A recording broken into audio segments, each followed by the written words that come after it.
Did you know one of the healthiest foods for anti-aging can be grown in a container? Today, I'll be planting this dwarf avocado in my longevity garden. The reason I chose a dwarf avocado is it won't grow to 30 feet or so like a normal one would around here in Florida.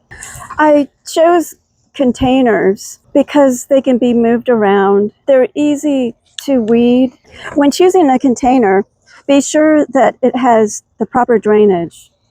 A couple of other things. Before you plant your dwarf tree in a container, it must have full sun. And be sure you are close to some kind of water hose, or the best yet would be a sprinkler system. For my soil, I mixed my own. Now, you don't have to mix your own. I did put a link in the description where you could buy ready-made.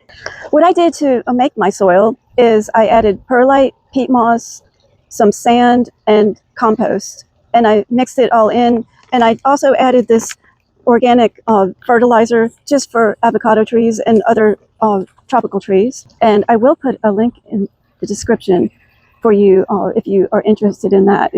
So now I'm going to be planting the avocado in the container. When I got it, I sent away in a catalog for it, and I let it sit for a while before I planted it, just because it needs to acclimate after the trip. The avocado tree may not produce until 3 years from now. It is a dwarf tree that has been grafted, so I'm hoping I might get avocados before then. The avocado has several health benefits for anti-aging. It's good for your heart, your skin, blood sugar level, and it's even good for eyes and inflammation.